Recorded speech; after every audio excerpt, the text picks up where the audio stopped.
Hello and welcome to iMedia. I'm your host, Rob Hislop. We are coming to you now from the largest Canadian energy event of the year. It is the Gas and Oil Expo 2013 being held in Calgary at Stampede Park. Over 680 exhibitors are here, both inside and outside displays. 24,000 people are expected to attend over the three-day event. Also being held right now in Calgary at the Stampede grounds is the Heavy Oil Conference. First up, Tuesday morning, we heard from Rick George, who, as it says up there, former CEO of Suncor Energy. We had a chance to catch up with the scrum he had with the media right after his speech. So how do you feel about the export of crude oil or refined products from the U.S.? We can remember it's a very small part of the U.S. export market. So if you think about the U.S. consumes about 15 million barrels a day. They import today about 5 to 6 million barrels a day. They export about 500,000 barrels. So you know what? I know that's what some of the detractors will say. I say it's a very small amount overall. Wouldn't it be good news for the Canadian oil and gas industry if Americans could export as much natural gas and crude oil and refined products as possible? I think it would be good for any country to export more than they import, okay? And so listen, it's good for the United States generally, it's good for this industry, and it's good for Canada, obviously. So I don't know of a case where you would say exporting product on a worldwide basis and making money is bad for any country.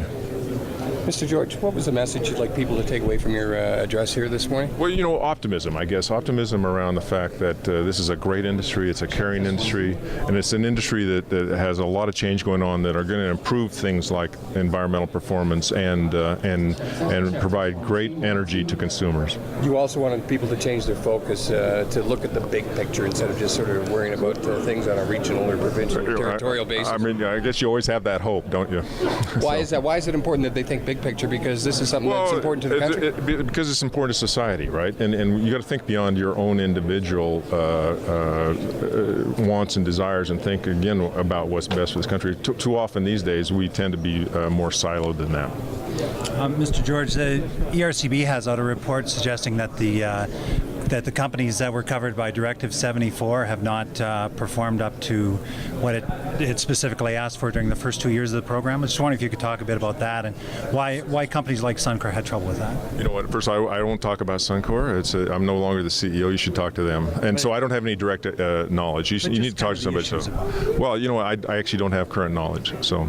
Speaking about infrastructure, you were very positive about Keystone being approved. Looking at BC going forward, what are some of the obstacles that we are able to overcome here? Well, you know, I think part of it is to continue a dialogue that gains trust, that really people do understand the risk. And no one can say there's no risk, but I see the risk as being relatively low.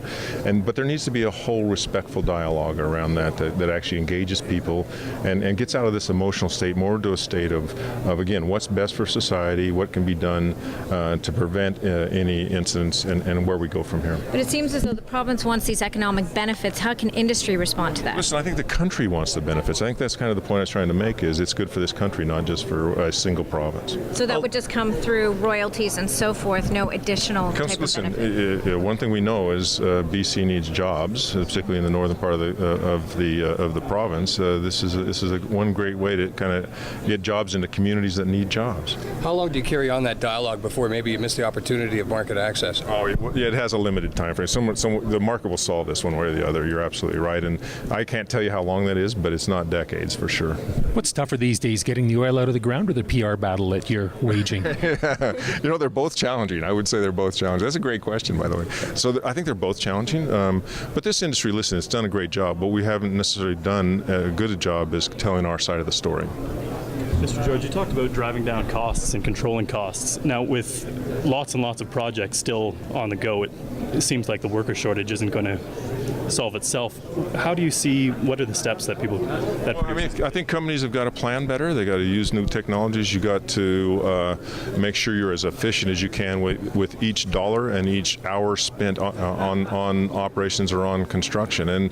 And we got to look for new innovative ways to both build and operate and maintain this stuff. So anyway, thank you guys very much for your interest. Okay?